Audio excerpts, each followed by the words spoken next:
I want to give you a very brief introduction to myself. I know sometimes settings like this are more formal, but when it comes to talking about suffering and faith, I think we always come to discussion from the stories of our own grief and our own wrestling with God. And so I wanted to give you a small bit of mine, which is very much where the book that I wrote comes from, this beautiful truth.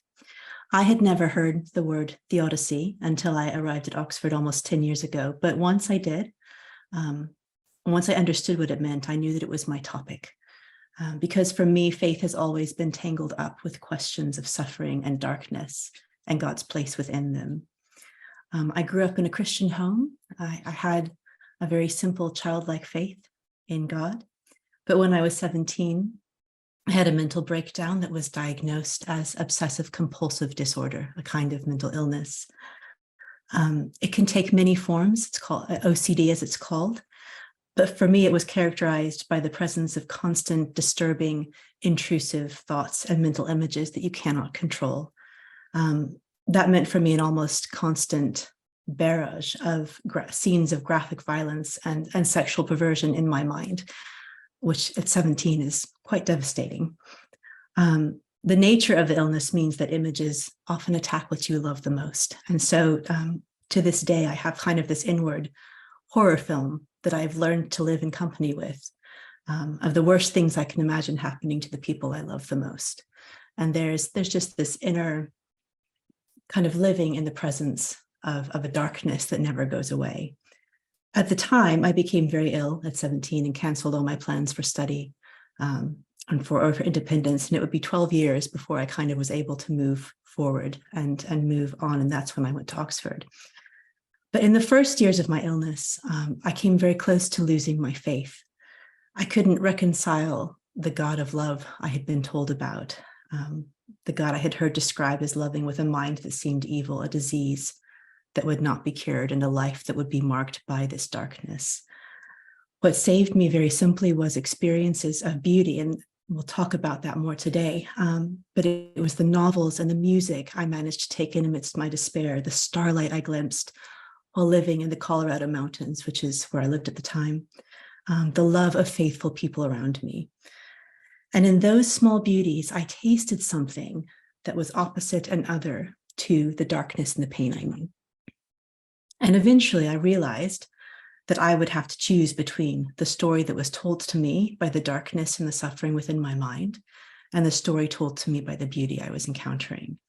And when I arrived in Oxford and finally began to study theodicy in depth, I understood that the story told by beauty, the story I had chosen to believe and engage, the story of beauty was actually the story of Christ invading the world with his healing.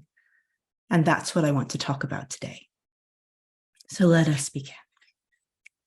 I want to say first that the more I have written and talked about these topics of suffering and beauty and of God's goodness in the face of loss, I feel that we step onto holy ground when we do so. It took me almost 20 years of wrestling with these topics, both personally and academically, before I felt capable of writing or speaking about them. There's 20 years between the onset of my illness and the book that I published, and I think I needed every minute in order to wrestle through it. Explanations fail in this realm. They do so often in the face of great suffering. This is not a failure of faith or theology, but an indication that we have entered a realm of mystery. Great pain and great love have met, and we are walking the wilderness between. Too often we have sought to traverse this realm by means of an argument, of a developed theological system that shields us against the visceral reality of grief as it works itself out in damaged human bodies and minds in a distorted and destroyed world. Too often, I believe that theologians have met profound suffering with a list of things you ought to believe, ways of arguing for God's sovereignty, defending him against our accusation, offering a theodicy by argument, almost as if God needed our protection from human sorrow. But these arguments do little to address the actual spiritual consequences of suffering, the first of which is a diminished capacity to trust in or even believe in the goodness of God.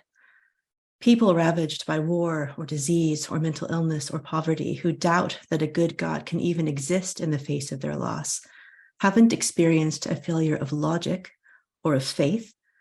They have experienced a brutality whose very purpose is to destroy and remove their capacity to imagine God's glory or his kindness. A strong Christian theodicy then needs to offer not just theological argument, but a theological encounter with the God we know in Scripture, who created the world and called it good, who never abandons his people, who comes to us in Christ, both to share our suffering, but also to redeem it by joining us in the very heart of our darkness. We need to do theodicy like God does theodicy, and God always answers suffering with himself. He answers suffering with his presence, one that I believe often comes to us clothed in the beautiful. What I want to explore with you today is beauty as a theodicy of encounter, rooted in the incarnation, when God himself became tangible to us in the person of Jesus. But a theodicy of beauty also includes embracing the sacramental beauty of the world God made and will redeem. For many people, me included, the only moments of spiritual hope in the midst of profound suffering come in instants of beauty, in nature, in music or art, in story, in the touch of another. And what I want us to explore today is a theological understanding of those moments of beauty as rooted in the original and continuing goodness of God.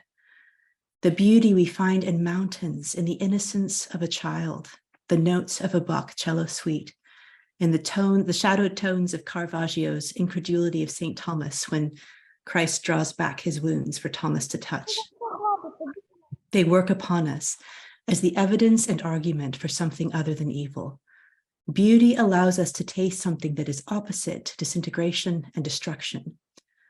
What makes our encounters with the beautiful theodical is in part their immediacy, their presence, their engagement of our senses, whether bodily or imaginative, precisely the realm in which our suffering takes place.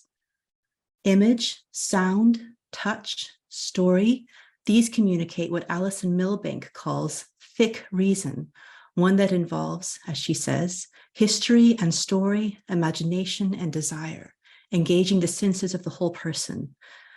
A theodicy of the beautiful would offer, in place of abstracted argument, an encounter with Christ, whose incarnate beauty restored the broken world and invites us from the very heart of our suffering to be healed and redeemed.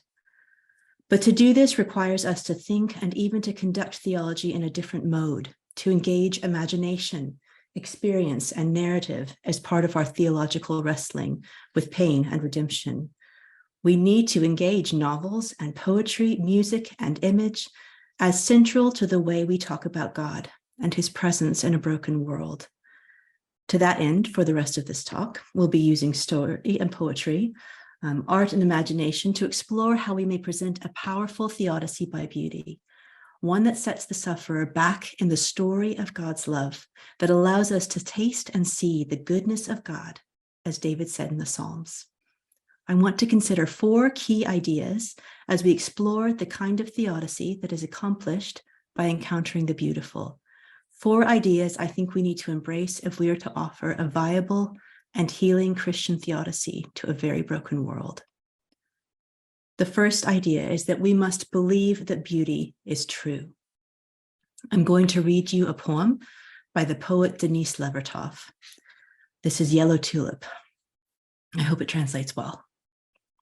The yellow tulip in the room's warmth opens. Can I say it and not seem to taunt all who live in torment? Believe it, yet remain aware of the world's anguish? But it's so.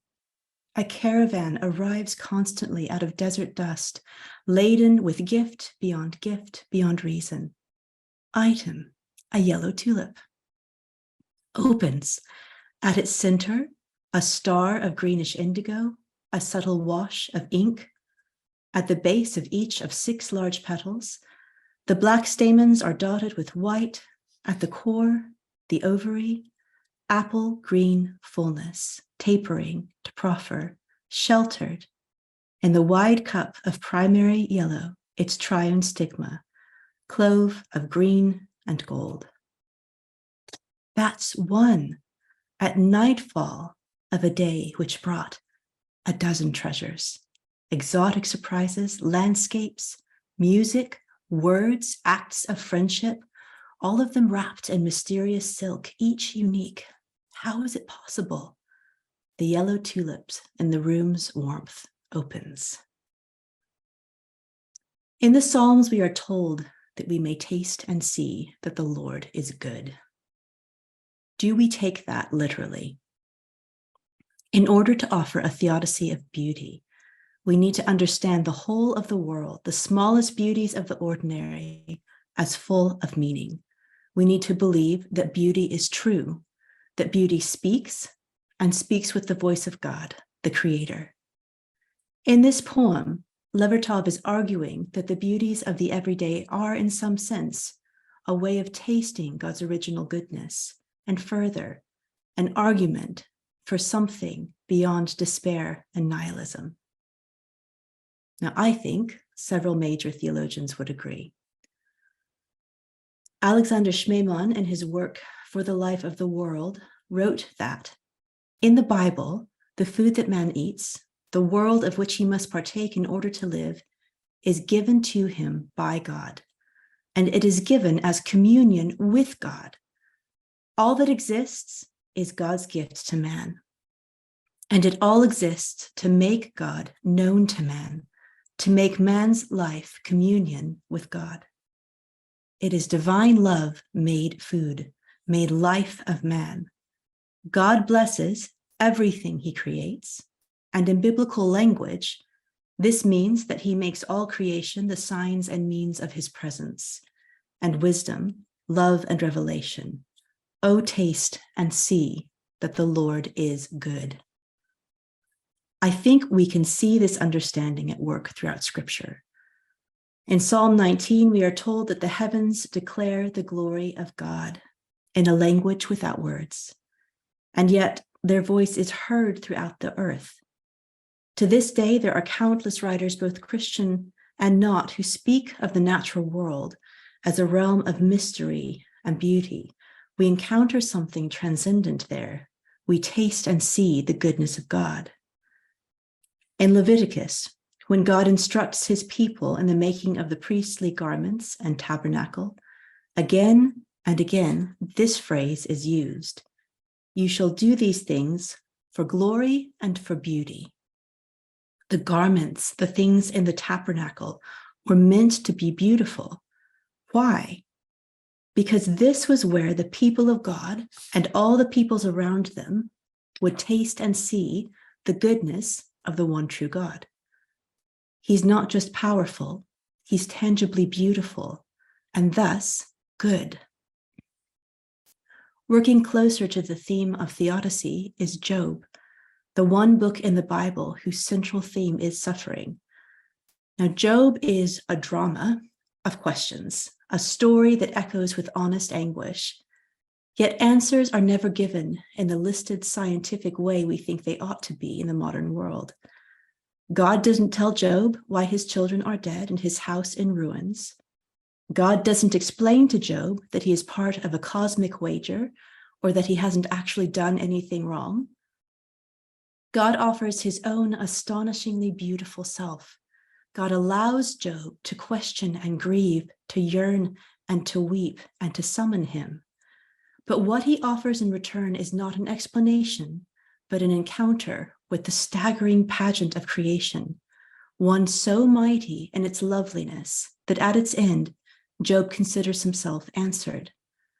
God did not diminish what Job suffered, but he invited him to taste and see his beauty in such a way that he could live in the tension between loss and faith. Hans Urs von Balthasar, the great Catholic theologian, constructed his majestic systematic theology around the three transcendentals: beauty, truth, and goodness.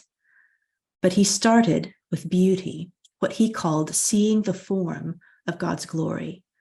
He said this: beauty is the word that shall be our first. Beauty is the last thing which the thinking intellect dares to approach, since only it dances as an uncontained splendor around the double constellation of the true and the good and their inseparable relation to one another. But von Balthasar also understood that we have a diminished value for the beautiful in the modern world. We are immersed in the reductive thinking of secular materialism from the time that we are children. The assumption that only what can be seen, measured, observed, or analyzed can be received as real. This worldview has shaped, I believe, even the way we do theology, as we have moved increasingly to models of apologetic argument based on reason alone or scientific models of proof in order to prove the validity of Christianity. But von Balthasar also wrote this: "We no longer dare to believe in beauty, and we make of it a mere appearance in order to more easily dispose of it. Our situation today shows that beauty demands for itself at least as much courage and decision as do truth and goodness. And she will not allow herself to be separated and banned from her two sisters without taking them along with herself in an act of mysterious vengeance. We can be sure that whoever sneers at her name can no longer pray and soon will no longer be able to love." Von Balthasar is here addressing the very common response to the idea of beauty, even in the Christian world, as something peripheral to faith. Beauty is rarely spoken of as integral to our theological formation. When I first published a book on this topic, I received many questions asking whether beauty wasn't trivial, something for the consumer, but not for the sufferer. And here I think we display a misunderstanding of what beauty actually is, one confused by the consumerism, especially of the modern Western world. When it comes to beauty as an agent of truth, I think we have to ask what we mean by beauty and what it means for beauty to be redemptive or salvific. If beauty is primarily concerned with consumption, having pretty things or a painless life, then beauty is trivial. But what Balthasar meant by beauty, and what I want us to understand by the term beauty, is an encounter with the radical, inbreaking power of God to transform our pain and heal our brokenness. Beauty is simply our encounter with God's goodness, our tangible encounter with his goodness. Von Balthasar said that the cross is supremely beautiful because it is where we see the fullness of God's grace and love poured out to save us. Compassion is beautiful. Homes made for orphans are beautiful. Aid workers feeding the hungry where there is disaster is beautiful. Children rescued from war or abuse, this is beautiful. Where order is restored, safety is created, places of refuge are kept, prisoners are visited and fed, beauty is at work because this is the embodied form of God's goodness and peace. But beauty is also at work in our personal daily experiences of transcendence. The beauty we find in the ordinary or in the experience of the arts is not trivial. And I think it is to these moments that Balthasar is referring when he links beauty with the capacity to pray. Our ordinary intimate moments of wonder, our encounters with story or song, are often the space in which we become capable again of trusting the saving love of God. And these moments open us up to a larger capacity for belief. If we can receive each moment as miracle or gift from God, then we will have the vision to receive the kingdom of God as gift, even in the midst of a broken world. The poet Elizabeth Barrett Browning said that earth's crammed with heaven and every common bush afire with God, but only those who see take off their shoes. We need to recover what I would call a sacramental idea of beauty, of the world, the very stuff of apple trees and bread and babies and storms, to be full of meaning, a feast for our senses, meant to communicate the generosity and kindness of God. The essence of suffering is a diminishment of this holy vision. I think that the essence of theodicy is a restoration of that vision. But this involves a second fundamental belief. The second idea: beauty is our origin and our end. There are two fundamental theological questions shaping a theodicy by beauty. First, what Michael Lloyd, quoting ethicist Nigel Bigar, considers the basic question of theodicy. What's more basic, the horror or the glory? In Lloyd's summation, the only possible defense for God against the charge of making a world riddled with suffering and violence is that he didn't. Now here we get into some of the thornier theological arguments that deal with theodicy. At heart is the question, does God cause evil? Theologians have answered this question in many different and highly contested ways. For the purposes of simplicity, I will simply highlight two, which I believe sum up the more common pastoral answers often given to those who suffer. First is what might be called a determinist or instrumentalist view of suffering. This requires us to understand horror as falling under God's sovereignty and thus somehow integral to God's purposes. This is the theology shaping pastoral responses that attribute everything to God's will, that in a sense makes suffering something not to be protested or grieved, but simply endured. In the early years of my mental illness, this was the theodicy most often presented to me by a series of pastors and mentors, each of whom addressed my suffering in a way that made me feel both that it was wrong for me to protest it, but also that I needed to figure out the practical good it was doing me. I was very bad at both. When I began to study theodicy formally at an academic level, I was profoundly relieved to discover that some of the theologians I most respected believed that this kind of theodical determinism obscured and insulted the goodness of God.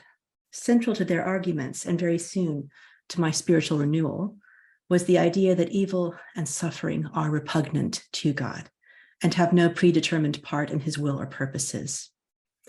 This doesn't mean that God does not invade and transform suffering and evil, but rather that he did not intend them, does not need them, and actively combats them. In Michael Lloyd's terms, a truly Christ-centered theodicy requires us to understand that glory is natural. You could say beauty here. Glory is intrinsic. Glory is normative. Glory is fundamental. Rather than attributing the origin of evil to the all-encompassing purposes of God, Lloyd and others in his tradition can claim that disorder, disease, and death are the consequence of a wrongful choice by free creatures and have no planned place in the purposes of providence. This wrongful but free choice is the necessary balance to the free and right choice of love.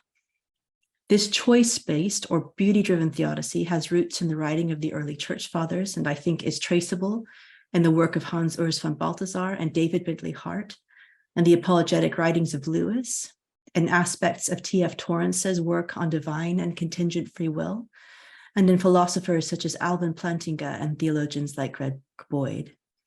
Summing up the core idea of all, David Bentley Hart wrote this: Christian thought from the outset denies that suffering, death, and evil have any ultimate value or spiritual meaning at all.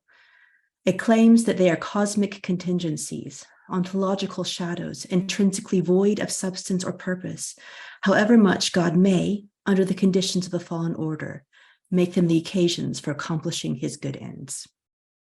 What does this mean then for a theodicy of beauty?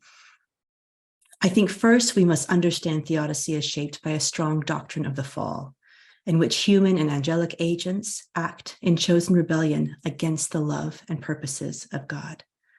Evil is what God negates, as stated by Torrance, and is neither necessary nor instrumental to God's purposes for humanity. Suffering can thus be understood as hostile to God's designs, an idea suggested biblically by Jesus' sorrow at Lazarus' tomb, with theologian Paul Fiddes stating that in suffering, God is a protester rather than an educator.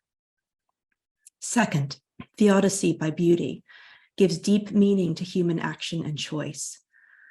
Where determinism drains human action of meaning or real consequence, a theodicy through beauty restores the actual power of suffering people to aid either good or evil. This possibility is, of course, rooted in the person and work of Christ, who waged war against death, disease, and sin, both in his ministry and in the offering of his life on the cross. In doing this, Christ began a restored and redemptive humanity whose choices actually participate in the healing of the world and the coming of his kingdom. The resistance of evil, the pursuit of justice for the oppressed, the healing of earth and person, the creation of beauty, and the ordering of the world can thus be pursued by human agents who are led by God's Spirit, and the knowledge that this work actually participates in God's healing of the world. Third, the whole of the cosmos, both in human relationship and physical creation, is included in the scope of Christ's redemption. A Theodicy by Beauty teaches the creation itself, caught up in the battle between good and evil, has been resacralized by God's taking of flesh, so that the whole is included in redemption, as it was in the fall. Humanity is saved not just from sin, but from death, disease, and corruption, as is the cosmos to which humanity is so intricately connected.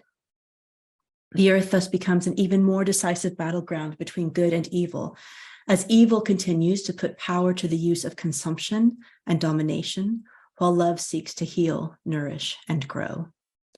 Finally, a Theodicy by Beauty is narrative by nature. Beauty tells a story. While determinism often leaves sufferers in a strangely static realm, in which action has little meaning and outcomes are already decided, a Theodicy of Beauty places them afresh in the ongoing narrative of God's reign returning to the earth. This viewpoint allows those who grieve to understand their grief as part of God's great drama of redemption, to glimpse the possibility of a happy ending, but also to act, fight, create, and love in the progressive energy of hope. A hope that is centered upon the one person who is in himself beauty, our origin and our end. We were made by and for beauty and are being restored to a kingdom where beauty himself will reign. And that brings us to the third idea. Beauty himself has come to save us. Beauty is a person. We must always remember that beauty is summed up in the persons of the Trinity. Beauty is personal and divine, and beauty broke personally into our darkness to save us. In the beautiful ending to Tolkien's epic tale of Middle-earth in The Lord of the Rings, which I hope you've read, the king, Aragorn, returned after a long exile to claim his throne and rule a broken people. His right to the kingship is clear, and because others had stood before him as rivals, he was expected to enter his city in a parade of strength and victory. But instead of arriving as yet another warrior claiming his right, in the book, he snuck into the city by a back door to quietly visit those close to death. Making his way from room to room where the sick and dying lay, he healed his people, fulfilling an ancient prophecy, cleansing their wounds with an ancient herb, calling them back to life, so that Faramir, a young lord who could be his rival, is brought back from the brink of darkness and death. And it says this is from the text, The Return of the King. Now Aragorn knelt beside Faramir and held a hand upon his brow. And those that watched felt that some great struggle was going on. For Aragorn's face grew gray with weariness, and ever and anon he called the name of Faramir, but each time more faintly to their hearing, as if Aragorn himself was removed from them and walked afar in some dark vale, calling for one that was lost.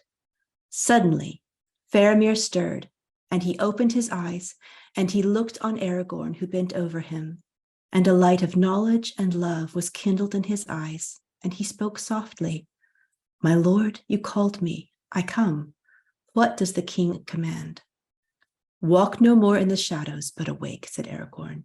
"You are weary. Rest a while and take food, and be ready when I return."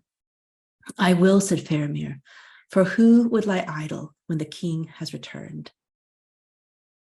Beauty, a Theodicy by Beauty, tells us that God has arrived, and his are the hands of a healer, just like Aragorn's.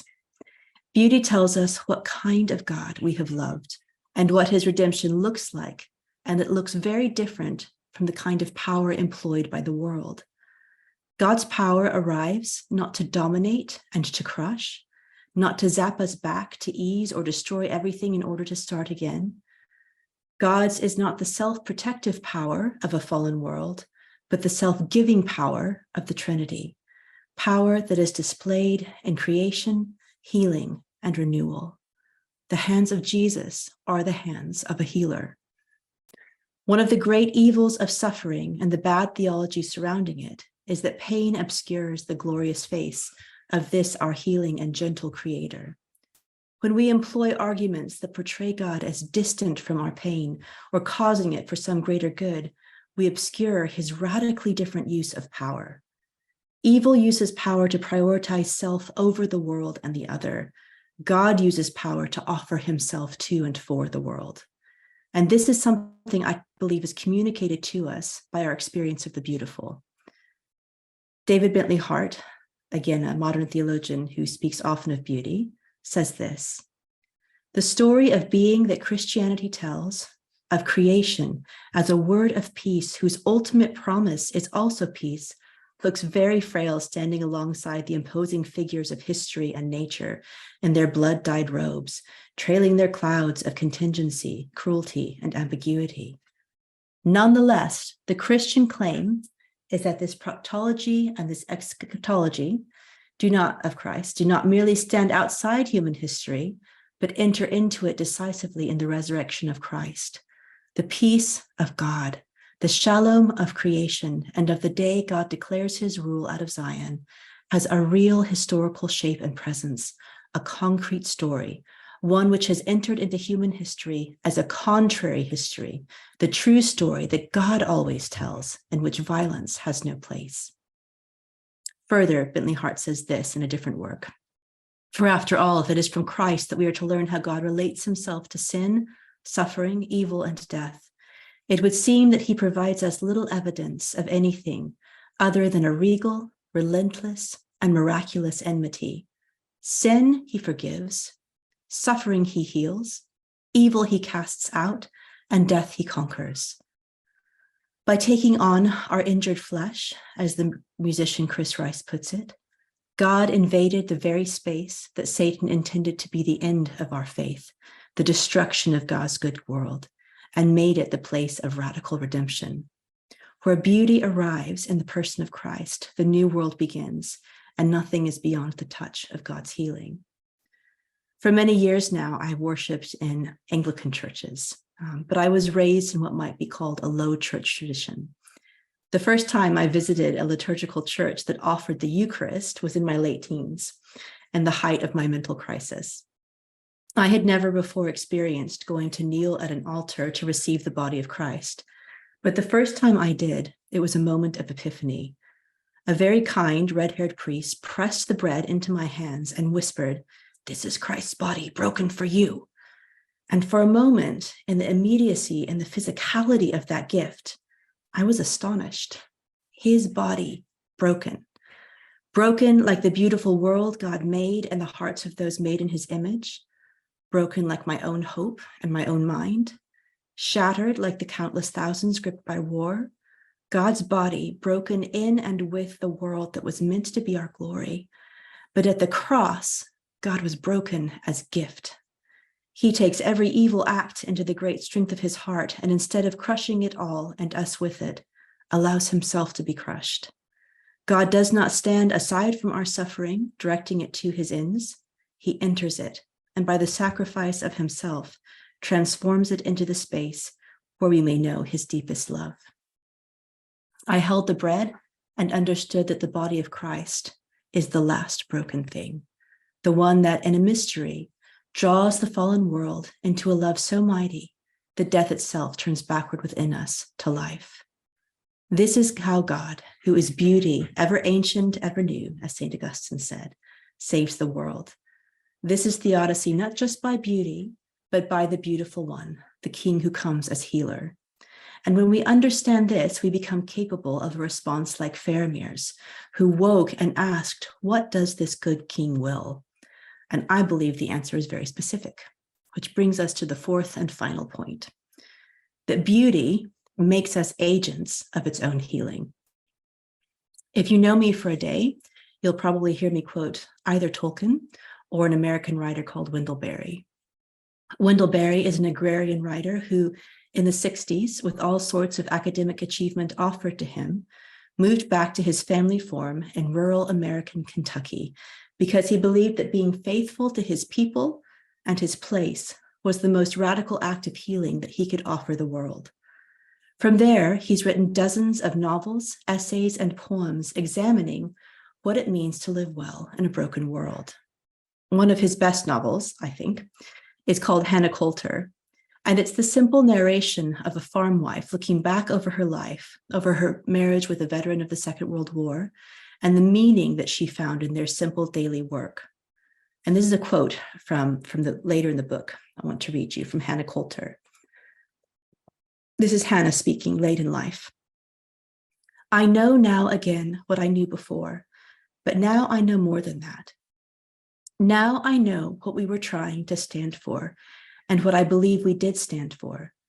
The possibility that among the world's wars and sufferings, two people could love each other for a long time until death and beyond, and could make a place for each other that would be part of their love, as their love for each other would be a way of loving their place.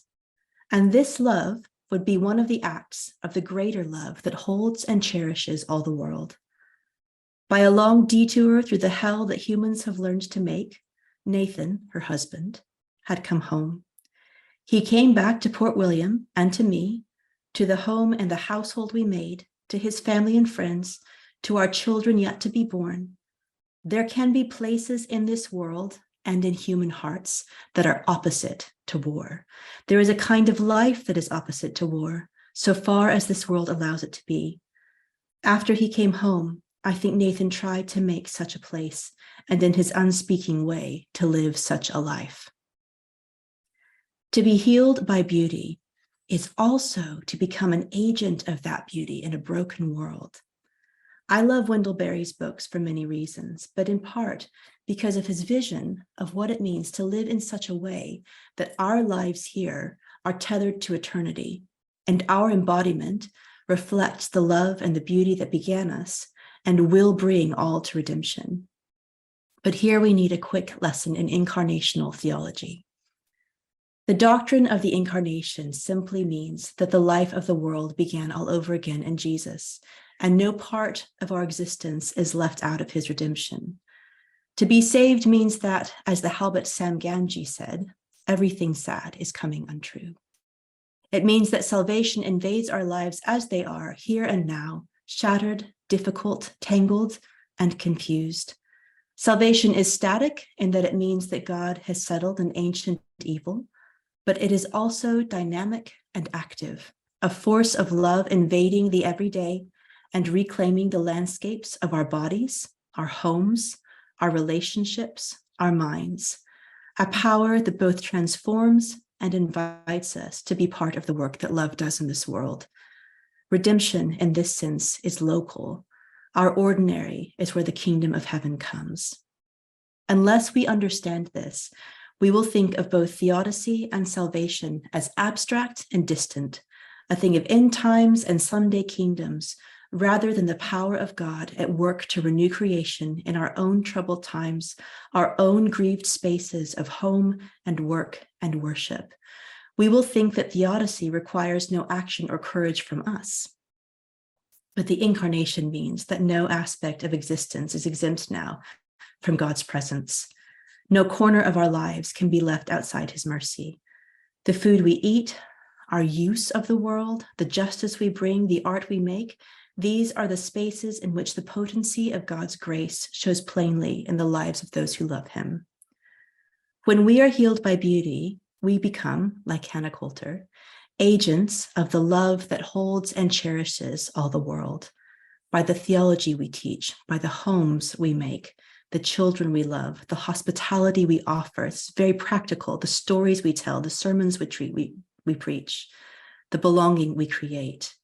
Our lives become outposts of the kingdom of heaven, the very place where those who suffer can indeed taste and see that the Lord is good. To be saved by God and to be healed by beauty means that the same spirit that brooded over the waters at the beginning of time now broods in us, so that as we become healed by his presence, we too become agents of healing in this world. This is what it means to do theodicy by beauty. I want to end with a last quote from a children's story, an image and symbol, I think, of the healing, which we're called to offer by telling the story of God's beauty to the world. And I do want to end with a story because I think this is important that we think in these terms.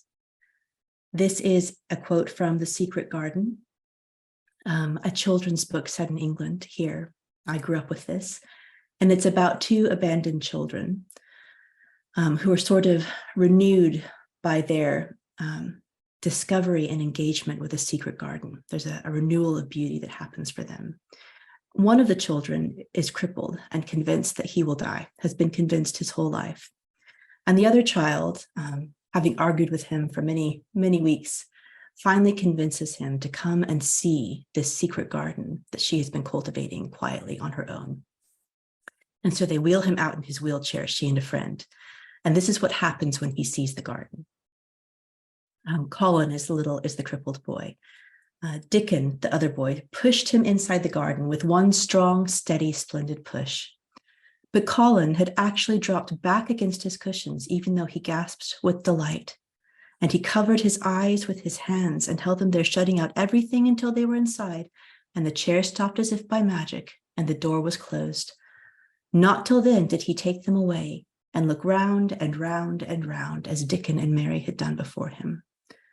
And over walls and earth and trees and swinging sprays and tendrils, the fair green veil of tender little leaves had crept. And in the grass under the trees and the gray urns in the alcoves, and here and there and everywhere, were touches or splashes of gold and purple and white. And the trees were showing pink and snow above his head, and there were flutterings of wings and faint sweet pipes and humming and scents. And the sun fell warm upon his face like a hand with a lovely touch. And in wonder, Mary and Dickon stood and stared at him. He looked so strange and different because a pink glow of color had actually crept all over him, ivory face and neck and hands and all. I shall get well. I shall get well, he cried out. Mary, Dickon, I shall get well, and I shall live forever and ever. This is, I think, what we must offer with the Christian theodicy. A theodicy of beauty that allows the suffering to come alive again to the goodness of God in such a way that they are drawn from the convincing powers of death to the convincing glory of a beauty that will heal them and help them to live forever indeed. Beauty forever and ever, life eternal indeed.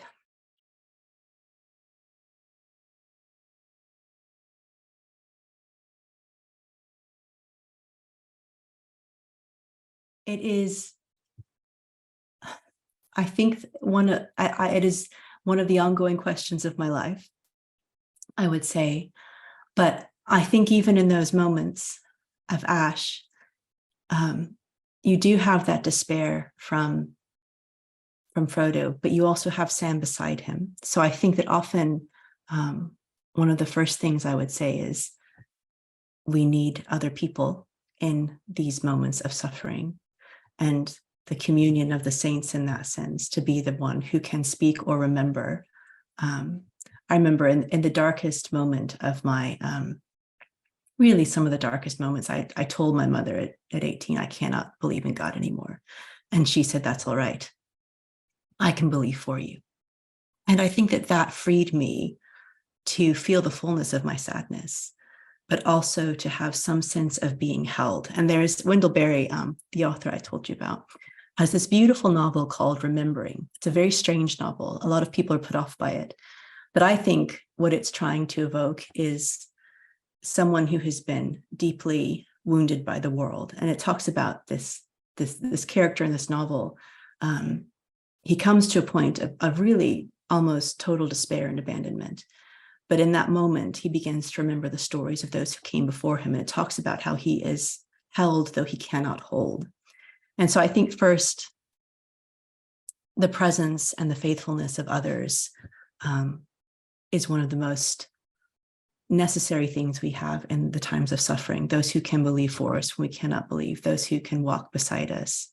The other thing I would say is, and I hesitate to say this because I think sometimes we can be in points of darkness that are it just feels almost impossible to look up and see beauty. But I think there's always this slight turning of the heart to say, I desire to see, even if I cannot see. Lord, help my unbelief.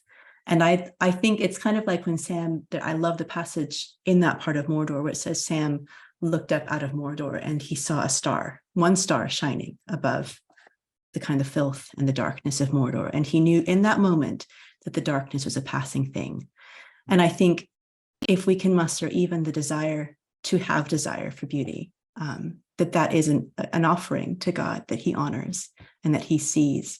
And I think that's one of the reasons I love the idea of agency that beauty brings to us. Our actions, our choices, our desires given meaning. And in those moments of darkness, even to turn towards any possibility of beauty. And I remember, I think for myself, I very quickly learned that looking at kind of the horror show in my mind does absolutely no good. And that one of the only things I could do to distract myself from that, or there's almost nothing I can do to not think about it in times of when it's very severe, except very small acts of ordinary cultivation, the making of a cup of tea. I know it sounds trivial, but part of what I think I want us to understand about beauty is that it is the smallest acts of the beautiful through which we construct a faith and a road and a way of believing in the darkness. The flower that is observed, the one line of a poem. I remember one time coming to, in a real time of despair, coming and sitting at my desk and saying, God, you have 2 minutes. I don't have time for anything else. And I opened a book of poetry by Levertov. And the one poem was this poem where it said, moment by moment, you hold me. And basically, I should fall, but I don't. And I was like, oh, well, fine. I guess I'll go forward for one more day. So I don't, in that sense, mean to trivialize those moments of utter despair at all. But I think the presence of others and the kind of ground deep possibility of wanting to want the beauty is a way that continues the walking towards God's healing.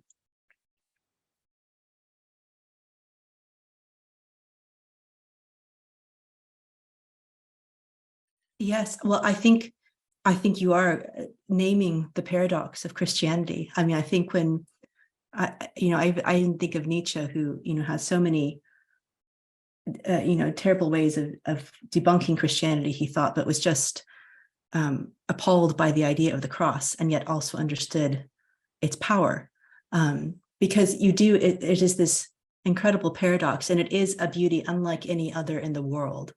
And it is not to say that suffering itself is beautiful, but the whole form of the cross is God, who is beauty himself, allowing himself to be crushed by the world in order. And if we had the cross totally disconnected from the incarnation or the resurrection, then it would be a thing just of despair. But because the cross is part of the story of God's arrival and his coming, the story gives us the context that makes it so profoundly beautiful. And again, I think it is a beauty unlike any other in the world, but it is where we touch and taste viscerally and literally the goodness of God. And it's the only form at that time that God's goodness could take for the sinfulness and the fallenness of the world. And I think in that sense, it reveals the depths to which the world has been broken, that he who is beautiful would have to be destroyed. And yet the self-gift of that willing destruction and the renewed world that comes from it, it's the seed dying in the ground.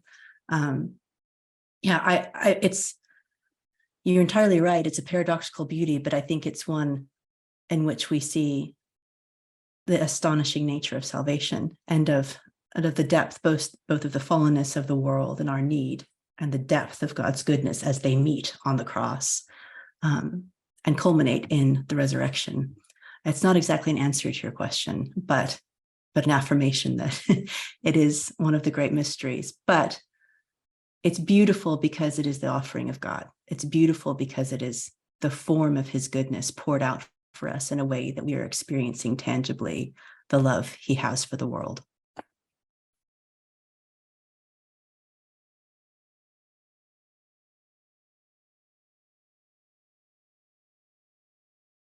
I think, and this is where I think you could go more deeply in some of the Theodicy I read. So I think some of the question you're asking, again, I do think, well, I'll say two things. First, I do think there's a mystery to suffering. And so I'm always trying to live in the tension of that mystery.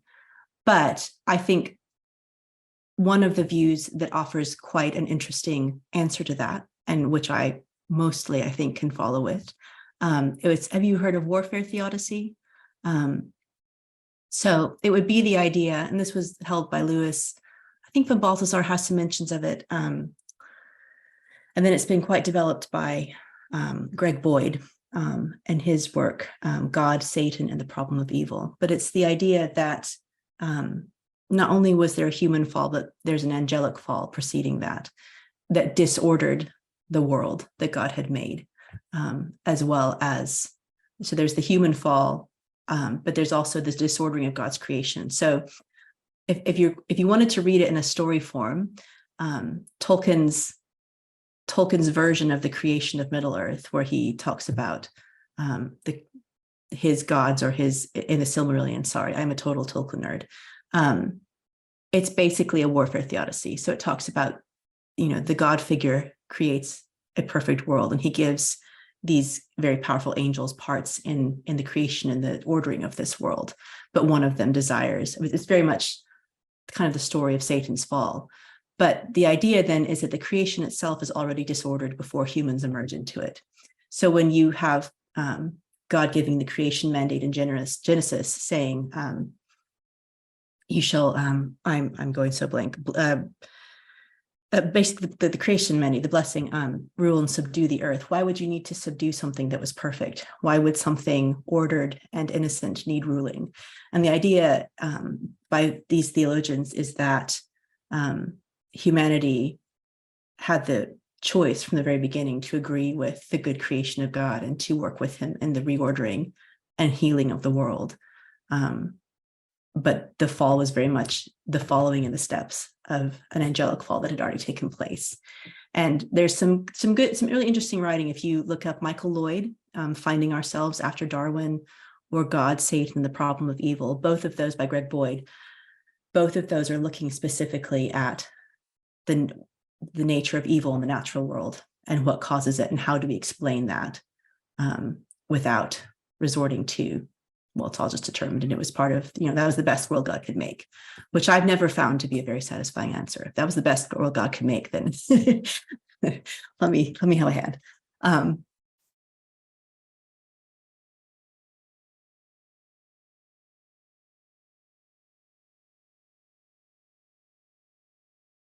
And speaking of evil, I think, especially to traumatized people, I think it is very important to me first to say that it is not something God creates or gives his substance or will to. It is not necessary to him. I don't think that evil or the fall is necessary to the good purposes of God being worked out in the world. And I think, certainly for me, I think that as long as because there was a good period of time where I understood, I thought that I had to accept my mental illness as somehow willed or intended, and therefore to accept evil as part of the purposes of God. And I think for me, a very profoundly healing journey began when I could say, this evil and this destruction was not God's will for me. And I think pastorally, that's very important to traumatized people, is to be able to say,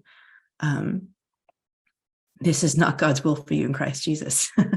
That God's will for you, he created the world. And I think that's what I mean by beauty is our origin and our end. We were created for goodness. God cannot be tempted by evil. He is goodness. He is in his own trinity of a self, an endless community of beauty and peace. And so I think in that sense, evil is what happens when we turn away from or reject that. It can be evil and I think very much in the world, I think it's interesting studying power in the theodrama of Hans Urs von Balthasar, that he has the aesthetics, then theodrama, which is looking at kind of goodness, and then sorry, my brain is going so blank. The third set, which looks at truth. But in his theodrama, he looks a lot at the interplay of power and talks about how power is almost always associated with evil, because in a fallen human world, power is almost always oneself over against the other. It is a self-dominating, a self-taking, a self-destroying, so that the other self can flourish. Whereas God's kind of power, and he says God invests human creation with one of the most precious things he has, which is the capacity to use our power to pour out ourself for another. So I think I probably see evil very much in terms of power and how it's used, either for domination and against the other person, or for self-offering, using power to offer, to heal, to create.